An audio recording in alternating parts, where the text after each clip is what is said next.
You are now tuned into the sounds of Big Nate Sports Talk. It's on all the time, anytime.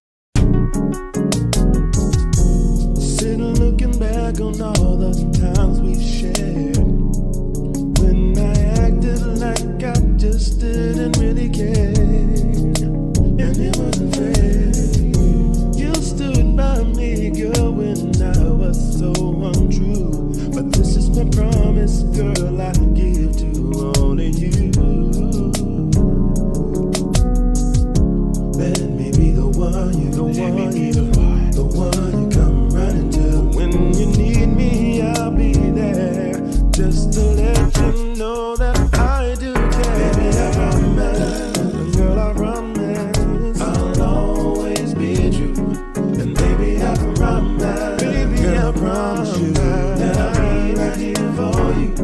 No matter the problem, babe, I'll stand by your side. Be right by your side. We share can never be denied.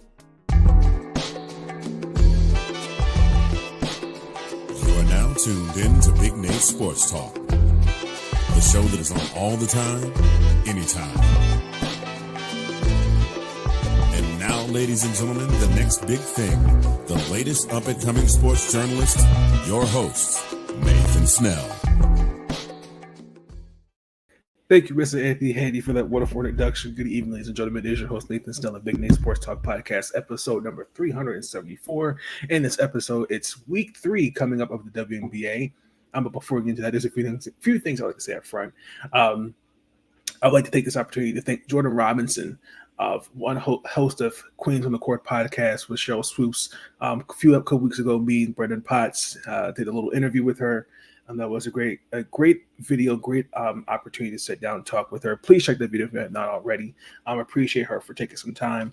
Brendan and I are working on having a couple guests coming on the podcast at some point this week and next week. We're still kind of working out some things we're still working out some kinks and details of everything, but we should have everything finalized soon. I apologize if you've not seen the video last couple weeks. A lot of things have happened with the Mystics. I will have a separate video for that. I also have some content on MarylandSportsBlog.com. I know it's been a couple weeks since you've seen an article on that. I did live tweet the game in Seattle the other night. Also follow Maryland Sports Blog, where you can follow updates on the Washington Mystics as I cover them this summer. In this episode, we are ranking week 3 of the WNBA. For the first 2 weeks, some teams have played 6 games and some teams have not. The schedule has been interesting, to say the least. As the Olympics are so ever graciously approaching. This is a very condensed schedule. So there's going to be some games where you're seeing teams play 4 games in 5 days. The Las Vegas Aces, I think, for example, next month, play 8 games in 11 days, I want to say. The Indiana Fever just came off what I think was a very grueling first few games, but unfortunately, this is what happens when you have an Olympic year. If this wasn't the Olympics year, if this was not an Olympic year, maybe a little different. But every team goes through these type of stretches. I don't like it. It sucks. But hey, you just got to take it one day at a time, and you just got to just persevere. That's how I look at it. Week 3 of the season. These are my rankings. I wish I could have Brendan on here, but that's okay. I know he's going to disagree with me, and that's okay. We can disagree. When you look at these rankings, a couple things I took into consideration. Preseason was not enough for me. 2 games is not enough tape to really kind of see where everybody's at. Some of these teams are still figuring out some kinks and different things like that. We've already seen some injuries. Natasha Howard, for example, is out for the next 3 to 6 weeks with a foot injury. Monique Billings was signed by the Los Angeles Sparks in the offseason, was cut. The Dallas Wings picked her up. Brittany Sykes has been out for now 3.5 games now with an ankle injury. Shakira Austin, for example, did not play in the Seattle game for the Mystics. He was out for personal reasons. Bree Jones is on a minutes restriction as she's coming off her Achilles injury. So there's a lot of things, we have to look and take into consideration as we're getting into the season. By games 10, 15, I think you kind of start to get a sense of who's the contenders versus the pretenders. But let's just go ahead and just get it out of the way. Starting with number 12, painfully, I have to put the Washington Mystics at number 12. It's disgusting right now.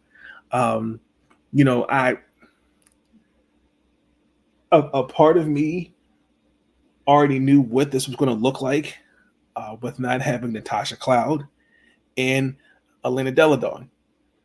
Natasha's now in Phoenix, and Elena's not playing this season. This has just been one interesting first 6 games. Brittany got hurt on the 17th. The first 5 losses were all by single digits. Then you go on the road and lose.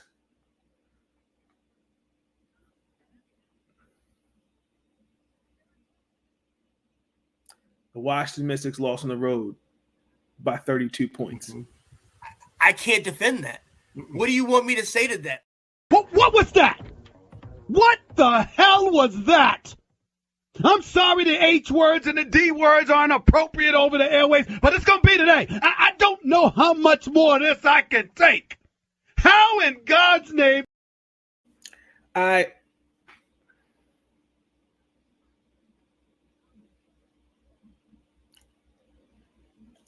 mean, I don't know what else I can say. I mean, I just think that there's just a lot of stuff that needs working right now with the Mystics. I think to just lose the way they did Friday. I mean, that was just bad.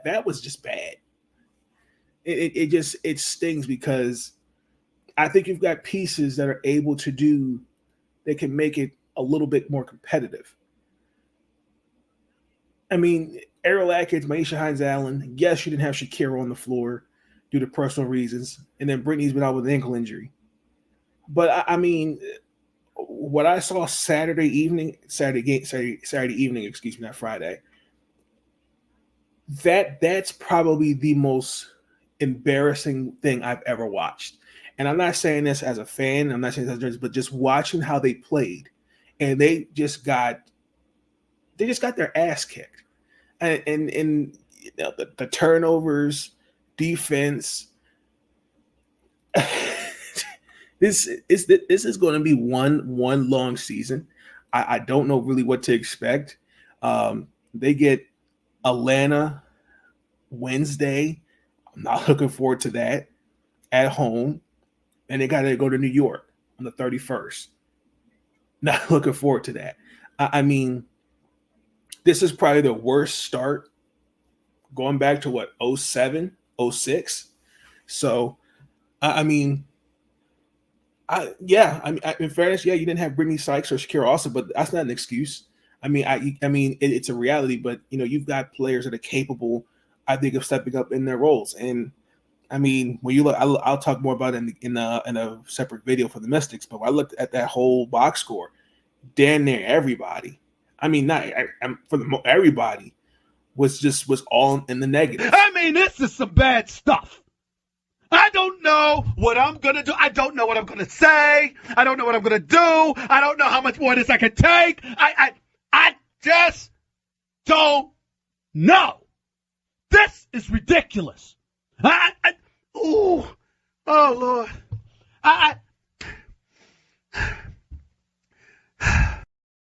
And it also, too, in fairness, too, I'm not going to really, I think it's disingenuous to call for people's jobs after 6 games. I don't think that's fair. I don't think that's, and again, I think Eric Thibault is a good coach. He's learning them and they're learning his system.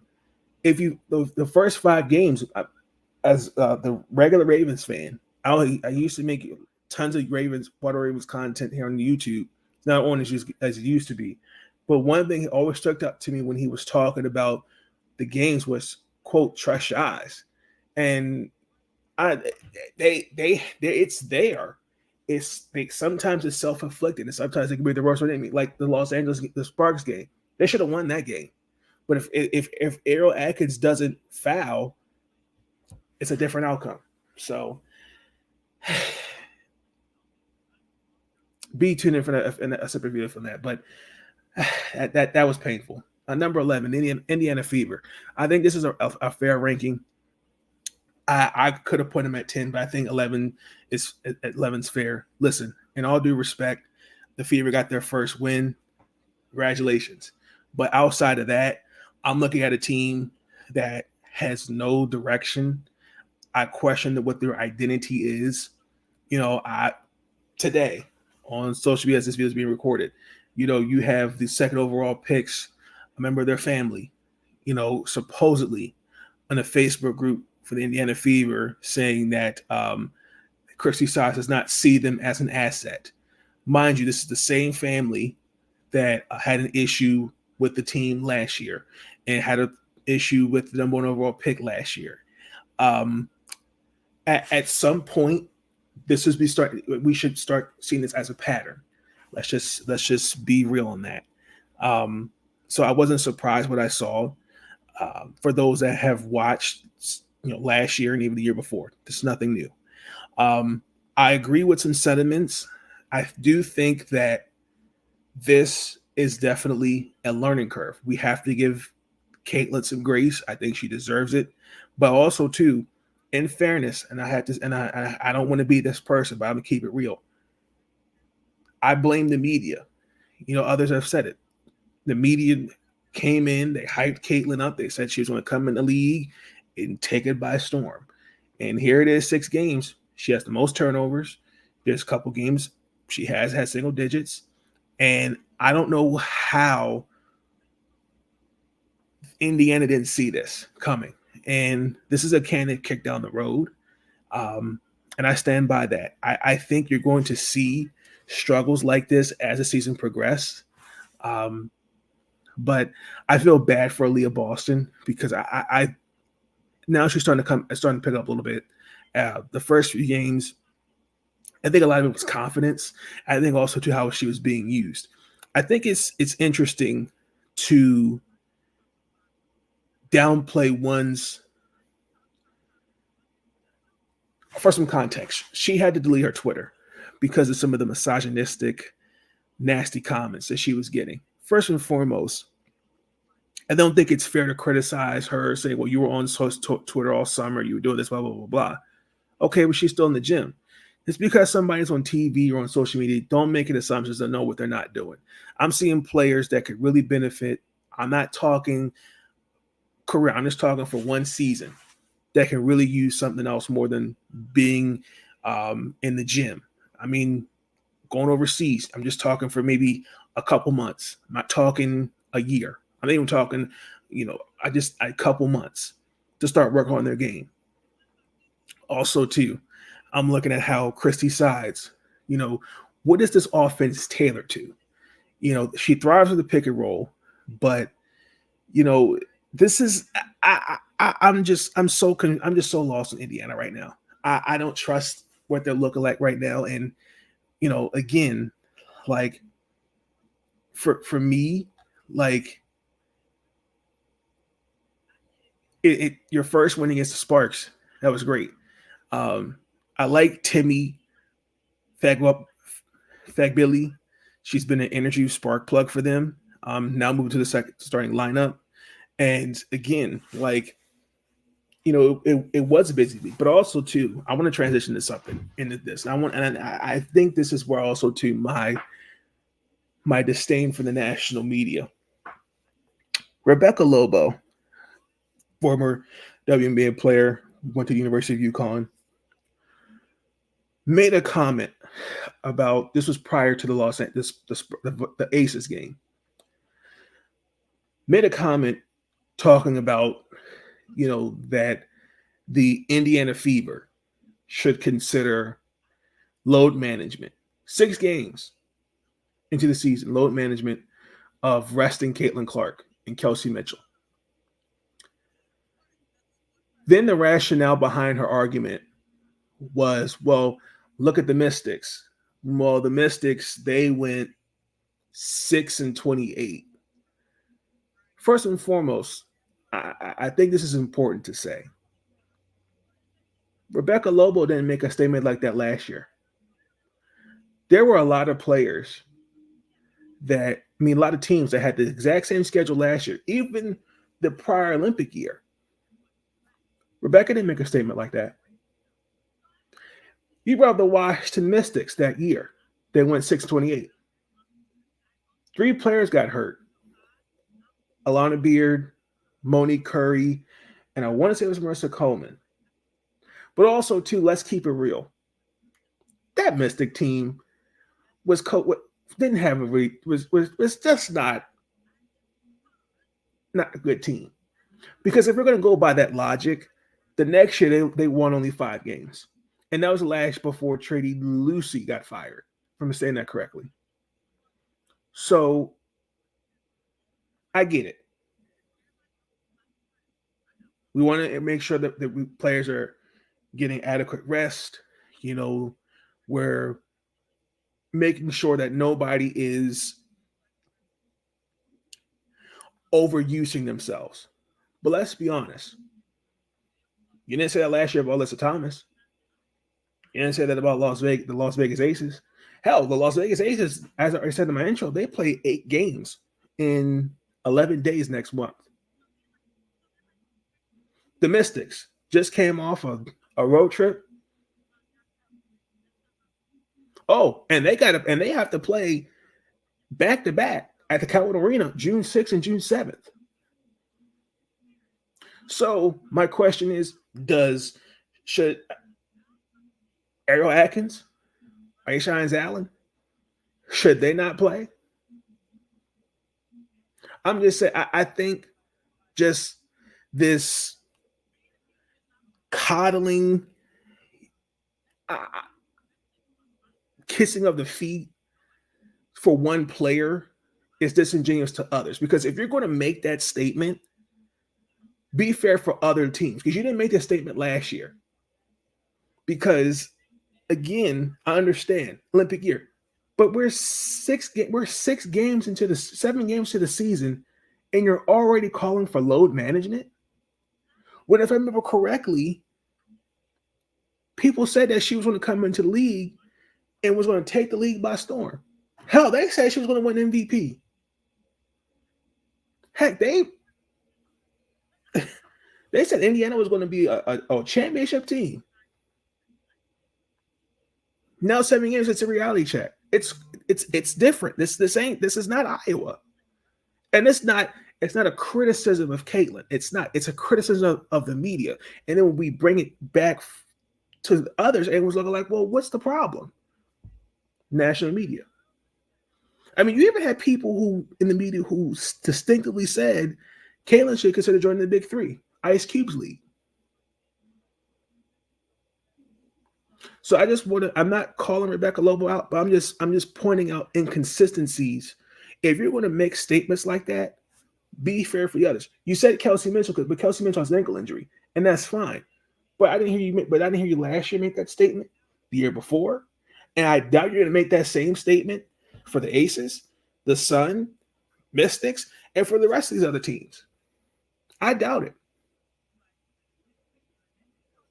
But I think that's just disingenuous by her to say after 7 games we need to have load management, and I don't think that's fair. No, that's not. Because especially when you didn't make that type of a statement last year, I disagree with Rebecca Lobo on that. They play the Sparks tomorrow, the 28th, Seattle on the 30th, and then Chicago June 1st. Number 10, the Los Angeles Sparks. I think this was fair. And also keep in mind, some teams haven't played 6 games yet. The Sparks, yes, have 1 victory. And that's against us. And 3 of the losses are by single digits. There are some things to take away from these first few games for the Sparks. Cameron Brink has a combined 36 points in those 3 losses. She leads the league right now in block shots. Rakia Jackson, I think, will flourish well in that system. De'Erica Hamby, I think I should be an all-star. I'm gonna disagree with having her in MVP conversation, but she's picking up where she left off last year. I think she should be comeback player of the year. But I think she should be an all-star. I think she should also be in the running. I could, if she's in that conversation, sure, but I think it's a little early. I'll get into my MVPs a little towards the end of the video, but right now, De'Erica Hamby's been the bright spark for that team. But I have really no concerns for them. This week they face Indianapolis, the Fever. Tomorrow they face Chicago on the 30th, and they face Phoenix on the 2nd. So I have no issues with that. Number 9, the Chicago Sky. They've been actually playing well. Teresa Witherspoon has got those girls to play. Camila Cardoso should be back by June 1st. Camilla's actually funny. Her stories got me in tears, especially the one she said, I didn't know anything about the WNBA. I just knew about my team and the Aces. Angel Reese, I think is their leading rebounder. She's actually the second in scoring. We're going to talk about the incident when we get to Connecticut, but I'm going to hold off on that. But they're actually looking pretty good. They're 500. They're 2-2. Their victories on the road were against Dallas or New York. Then they lost to Dallas and Connecticut. Marina Mabry, I'm picking her to be my all-star this year.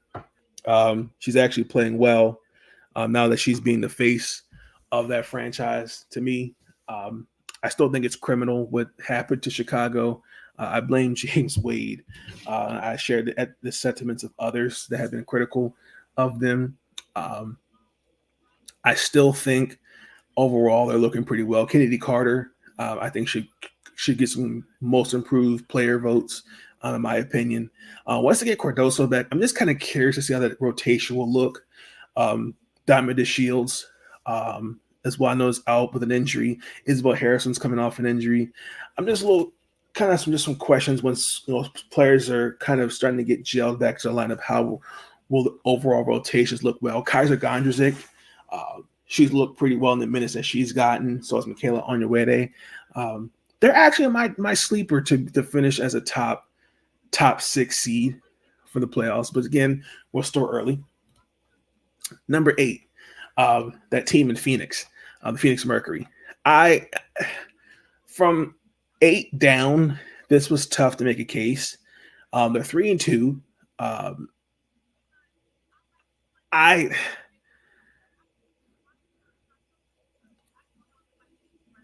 They did give up 107 points to Dallas. Kai Copper should be in the MVP conversation. She's averaging damn near 29 points a game. They're holding it down, really, honestly, until BG comes back. She's dealing with a toe injury. DT's looking like vintage DT right now, averaging 19. There's really not too much criticisms I have of them right now. Their defense couldn't use some work, but I mean, their offense is pretty much making it up. I mean, they have double-digit 3-pointers in the 4 last 5 games, and combined for the rest of the league. Kai and DT are taking most of the threes, so I'm not really surprised on them. If I had to bet, they could make a trade, but I think they're okay with what they have. They have Connecticut tomorrow, New York Wednesday, Minnesota on the 31st. If I'm not mistaken, Los Angeles on the 2nd. So that should be an interesting week for them. They got a busy week and they're going to feel it. And again, see Rebecca Lobo, great example. See Shakai Copper and DT, should we consider load management for them? I'm just saying, look, like this, there's going to be stretches like this in the schedule. I'm just being honest. So that's just, I'm not throwing shots. I'm just pointing out facts. Number 7, the Atlanta Dream. I have some questions with the Dream. I still think that the draft once again didn't address what they needed, and I'm still kind of figuring out Ariel Power's role for this team. I think that they're doing everything they need to do. They're looking good, but they gotta. They're just inconsistency is the same thing I'm seeing from last year. I mean, it's back and forth with how they're finishing games, and I think playing the teams. Ryan Howard, I think should be in the MVP conversation. I think she's looking pretty good. She's leading with 21 points a game.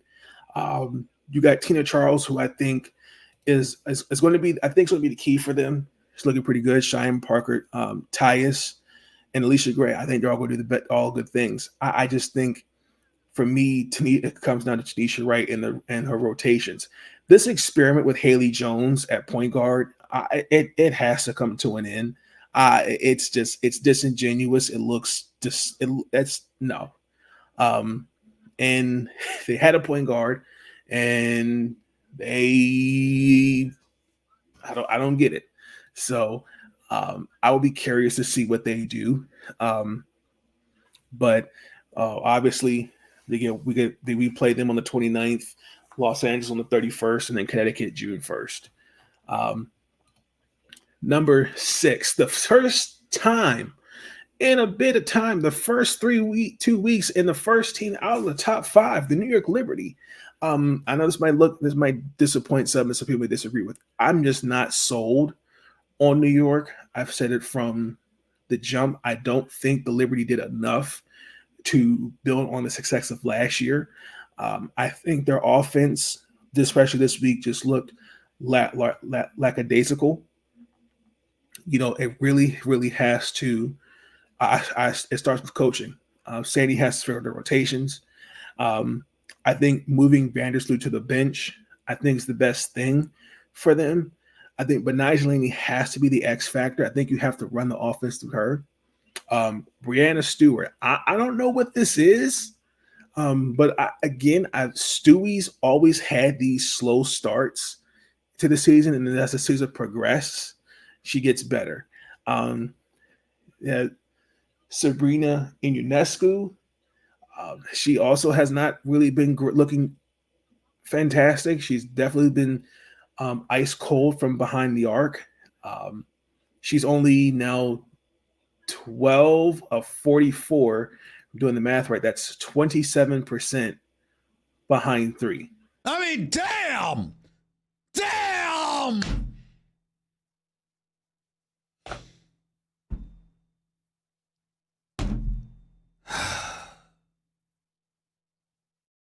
Numbers at you. Over the last 3 games, 2 of them which were losses, they shot over 40% from the field.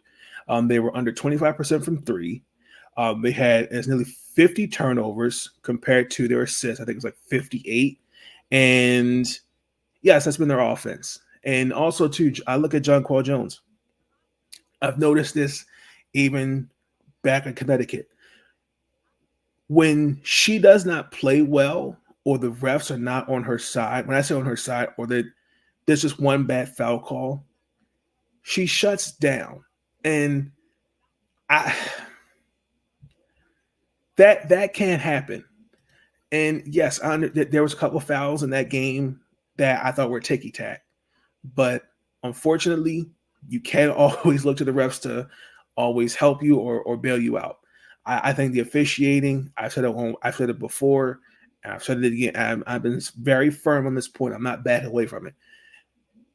I'm all about consistency. If you're going to call something on one end, call it on the other. Be consistent with your foul calling. us calling out the officials week in and week out, it's just at this point, it's just beating a dead horse. I mean, the best my advice is you send this stuff to the league's office and you tell them they need to fix this. But I mean, for me, it's got to be Jonquel Jones and Breanna Stewart. This is what they brought them in here for. Jonquel Jones wanted to trade. She felt like she wanted to change the scenery. Breanna Stewart came here. These two have got to be the reasons that they get back to the finals. I don't believe in this team. I don't think they have the pieces. I don't even think they have the defense. But it's going to come down to Sandy Brondello and her adjustments she's going to have to make. Because what I'm seeing right now, it's disappointment. That's just my personal opinion of the New York Liberty. Before we get into the top 5, we're going to take a little bit of a break. We'll be right back.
And we're back in the top 5. Starting off, I know Brendan might feel some kind of way with this, but I'm going to see how he feels about it. Number 5 is Seattle Storm. I think that the Storm will finish. I believe they're going to finish as a top 6 seed. I think Seattle's looked pretty good. Again, 8 through 5 was a little bit tough. They wins are wins. The Washington one was an ass kicking, but I think this is a team that's still building chemistry. And before Washington, he didn't have Nneka out; she was out with an ankle injury. Skylar Diggins and Smith and Jewel Lloyd were the reasons they beat Indiana. And then in that 32-point embarrassment, you had 5 Storm players in double figures. They shot over 62% from the field. And yeah, that's been pretty much what they have looked like so far. For Seattle, I think getting Nneka back, obviously, from the ankle injury was pretty good. She has been their best player. She's averaging, 21 points and shooting almost over 60% from the field. But I think that for me, it's just about building chemistry, maintaining that consistency. I think they'll be okay. Nika Mühl, got her visa approved, and she was she didn't play, if I'm mistaken, in the Washington game. I don't know why. I have a question for Noel Quinn on that. But I like to get some opportunities out there. Outside of that, I ain't got no issues with Seattle.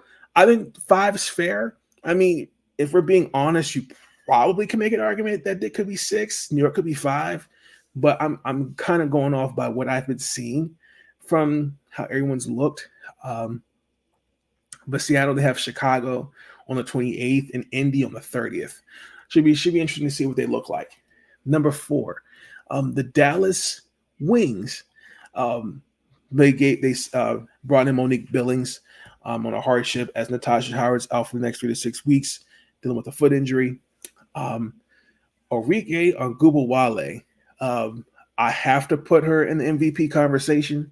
The last 3 games, she has just been crazy shooting the ball. She had a 40 piece, and the other 2 games she had a combined 44 points. Her 19 fourth quarter points against Phoenix, if I remember correctly, that was actually the highest so far this season.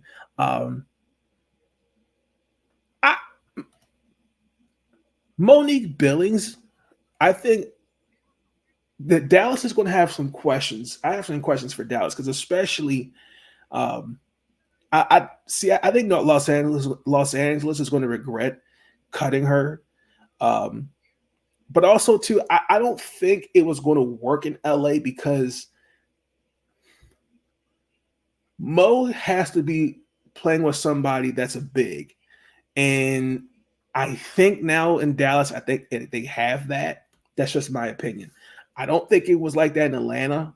Going back to the bubble, I think it was kind of her role was not truly defined, and I think they just kind of gave up on her in Atlanta. That's just my opinion.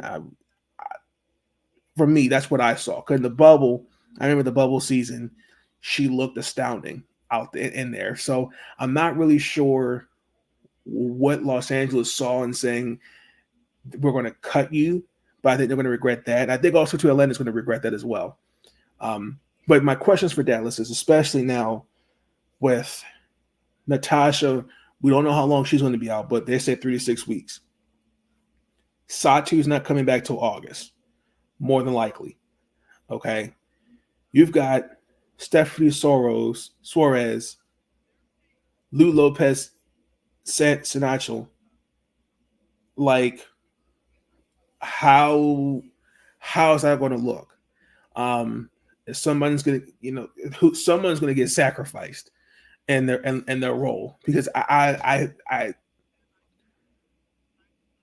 there's another team that's on this list that's in the top 5. I think that should have waited and gotten Mo Billings. That's just my opinion. But I mean, again, Dallas has always had this history of having an exorbitant amount of bigs, and a lot carries on this roster this year. So it should be interesting to see what they look like. But I'm not too concerned. I just think that the lineups, I just think if they can just hold the fort down until they get, they're to me, they're 2 big healthy pieces back, I think Dallas should be okay. Maddie Siegrist is in my most improved player conversation. She's been looking astoundingly well. She had 22 points, 9 rebounds, and I think in the Sparks game she had 15 points and 8 rebounds. So it's actually looking pretty good for her. She should be in my. She's definitely in my conversation for most improved player of the year. They have Connecticut on the 31st and Minnesota June 2nd. So definitely. In number 3, the Minnesota Lynx. I just think that the biggest, probably toughest loss was them losing to the Connecticut Sun. Maryland's finest, Diamond Miller, is out indefinitely with a knee injury. How do you?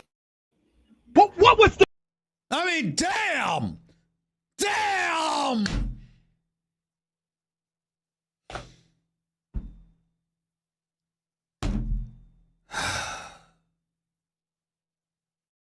Caleb McBride is looking like Caleb McBride from Vegas vintage. Starting to look like she's picking it up. I like the acquisition of Courtney Williams. Alana Smith, definitely, I think is also should be in a most improved player conversation. Dorka just came back from finishing her overseas commitments. Nafisa Collier is definitely in my MVP conversation. She's definitely. Look at that. The Minnesota's just. I think the team from last year compared to this year, it's probably the same team. Mariah Jefferson's not there, Ariel Powers is not there, Tiffany Mitchell's not there, Rachel Bannon's not there. You kind of flip flop. You bring in Courtney Williams, Lana Smith. You draft Alyssa Peely. Roster looks, I think, a lot more better, because last year they were one of the worst defensive teams in the league. Now, the first 2 weeks of the season, they're now one of the best. Their defensive rating, I think, is 91, and it's from 3. And that's a lot better compared to some other teams in the league. I think they're opponents are shooting under 41%, and they're forcing, I think it was 18 turnovers a game. They're looking pretty good. I have really no concerns for them. They do have their game against Vegas on the 29th, and then I think they play Phoenix the 31st, and then Dallas on June 2nd. So it should be really, really interesting. Number 2, man, this was tough. I had to put Vegas down here. I had to move them down 1. The biggest thing I've noticed for Vegas is their defense. They just had their first regular loss. They lost first loss of the season now to the Phoenix Mercury. That's the first time Phoenix has lost since 2022. I want to say that correctly. I don't have any concerns with them. I mean, Asia Wilson, Jackie Young, Kelsey Plum are most definitely carrying that load, which is expected. But we don't know how long Chelsea Gray will be out. But the problem is depth. And the last couple of years, okay, we've talked about that. This is where, especially when you needed crucial pieces, and now, the point is kind of proven. We'll see, this is why we need depth. Cutting Daisha Fair today on the other Saturday was shocking. But I feel like it needed to happen because I think they need a point guard. Everyone's been saying Odyssey Sims should be signed by them. This was a team, Monique, that they should have gotten Monique Billings. I think Emma Cannon, I think she's a good player, but they could have waited a little bit. And I get it. And then Kirsten Bell's out with an injury. So, and then, they right now, they need some help, need pieces. And Becky Hammond said it was a good wake up call for them. They responded with the beating Indiana. The next 4 of their 5 games are on the road. Minnesota on the 29th, and then Atlanta on the 31st. But I think Las Vegas will be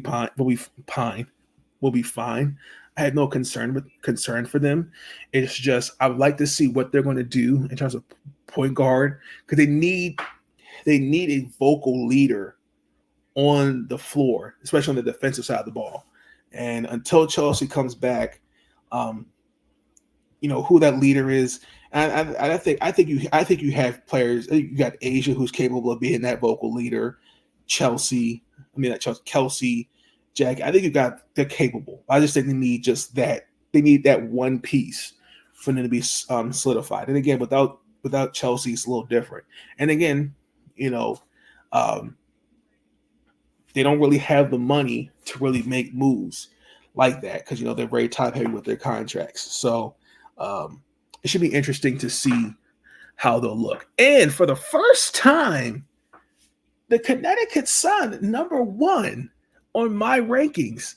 The Connecticut Sun are the only undefeated team. For me, I still think there's a couple things need to work out their guard play, but they're starting to really figure it out. Everybody has kind of stepped up in their own roles.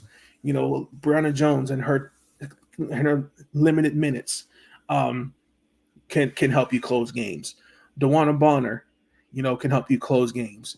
Alyssa Thomas is definitely an MVP conversation. They almost lost to Indy. Then the overtime win against Minnesota, and then beating Chicago on the road by 4. Connecticut is looking pretty good. I still think that I just want to address this real quick. So we all know the Sun in the Sky played, and we all know the play where Alyssa Thomas got ejected for for what she did to Angel Reese. Was it excessive? Yes. Is it dirty? You can make an argument, but let's be honest, y'all. We've seen that before. Okay. Unfortunately, this is not this is the pros now. Like, you're going to see that there's chicken fighting down low all night long.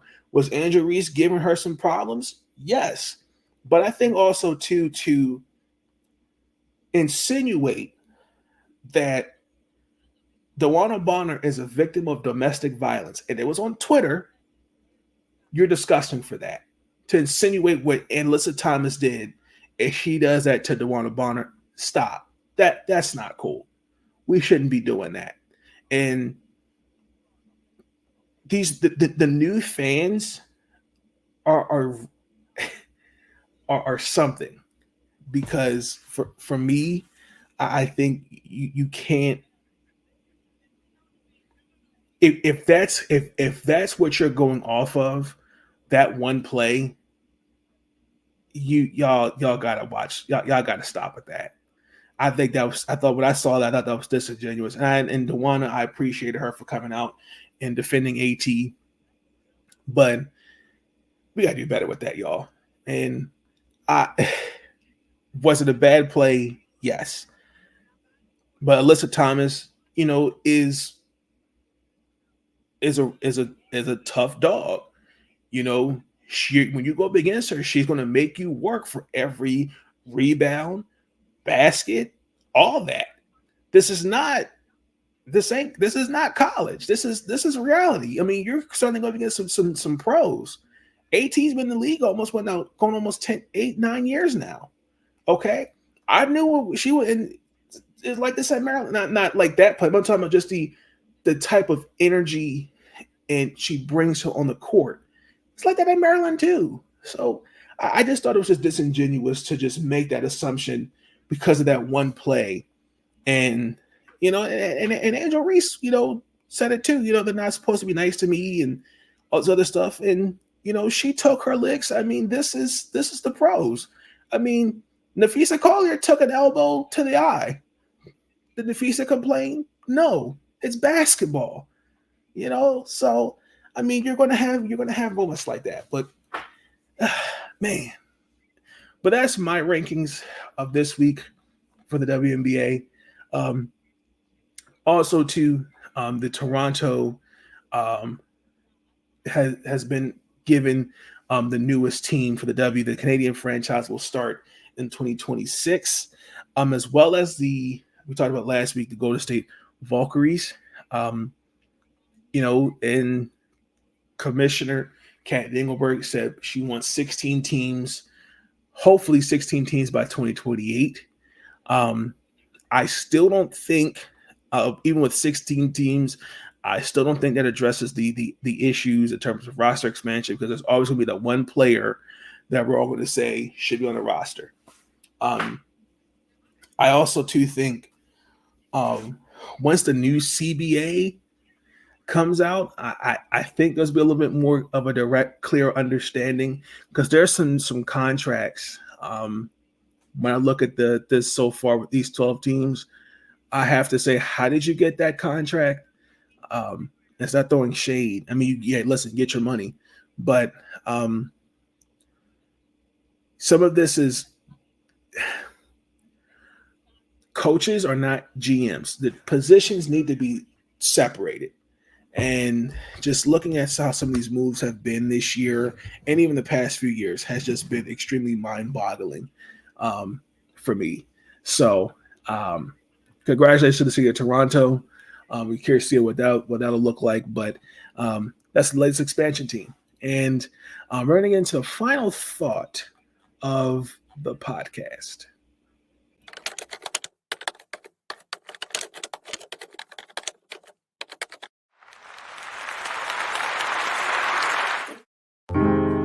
Thoughts are running through my mind. Someone took some time to find a minute or two to organize. All right, the one final thought is, look, I'm all for having Discord. We can agree to disagree. But the one thing I'm not liking is how people using their platform. For example, right, to insinuate that there's this hate on Caitlin Clark, and yet nobody has come to the table and point out the players. You know, when you have people like Charles Barkley, right, who've made the comments, these girls who need to stop being petty. First and foremost, who's being petty? He said you need to thank her for getting y'all chartered flights. Y'all need to thank her for bringing her more money. First and foremost, the TV deals are bringing money. Okay, let me hit you with some facts because it's funny, right? Chuck talks about part of our job is being honest and critiquing and blah blah blah blah blah. Well, it's funny he uses platform and brings up all these wild half-assed truths without the facts. It's funny. I just spoke with one of my mentors, my mentor the other day for my internship. He talked about always making sure you have the facts. Well, let me hit you with some facts, Charles Barkley. You said that Caitlin Clark is responsible for bringing chartered flights. That is false. Did you know, starting as of last year, during the postseason, they had chartered flights? He mentioned that she's bringing them national televised games. While that's true, 36 of their 40 games are nationally televised. Charles Barkley, did you know that 208 of the 240 games that were nationally televised? Did you know that, Chuck? Oh, did you also know that you had ratings last year, the finals, most watched? There's a couple other games that were most watched, but those were facts that I just gave you. Now, mind you, it's the same Charles Barkley who said he doesn't watch games, he doesn't blah, blah, blah, blah. But he took the time to use his platform to say, you girls need to stop being petty on Caitlin Clark. I mean, Brianna Turner for the Chicago Sky talked about spicy rigatoni at the Barclays Center, which actually looks good, and I'd like to try that one day. Had somebody go under her page, under her tweet that was talking about pasta and brought up Caitlin Clark. And the funny part is you have these blue check mark profiles. Some of them are AI generated, and some of them have not. And again, some of them have not watched a WNBA game, and yet are controlling the narrative and what you hear and what you see. And again, yes, some of her fans have been a bit rowdy. I'll be the first to admit that. But I think we have to be better, especially those that have been in this for a while, is to hold others accountable. And I'm using Charles Barkley as an example because he sits there and he criticizes other networks of, people don't know what they're talking about, and blah, blah, blah, blah, blah. Here you were there inside the NBA. You look like an ass. Bringing up, and you didn't have facts. But yet the hypocrisy is he's calling out ESPN, he's calling out this person, you know what you're talking about, blah, blah, blah. I just gave you facts. Over 200 games national televised last year, and he said Caitlin Clark is responsible for putting games on national TV. He said Caitlin Clark is bringing them charter flights. That's all false. The facts are, as I stated, they had charter flights last year in the postseason. Over 200 of their games were nationally televised. Those are facts. Janae Ogumake also gave you facts. And people still didn't want to hear it. But again, as the old saying is, you can lead a horse to water, but you can't make the horse drink it. So I just really encourage the Charles Barkleys of the world and others, think before you speak, do your research. And, again, Chuck is paid to give his opinion. That's fine. I have no issue with that. But you do have a responsibility to present the facts and use your platform in a way where you should be saying, hey, you know what? This is what the truth, these are the facts. You didn't do that. And I didn't expect him to say anything because nobody checked him on that platform, and I was expecting them to. So, I mean, the first 2 weeks have already been interesting. Just some of the things I've seen, the parasocial relationships, y'all gotta stop. Making assumptions of blah blah blah blah and all this other stuff. I'm seeing stuff with Tay Cooper and Zaya Cook, and I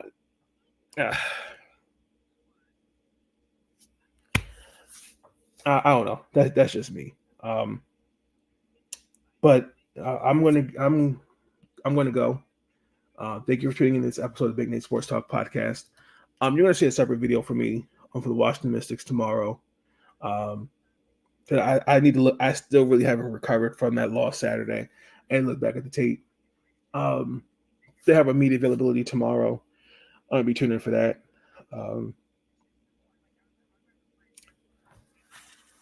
Until then, I hope you all had a great holiday weekend. We out of here. Peace. Please like, comment, subscribe. Stay up. I know that loving me wasn't always easy.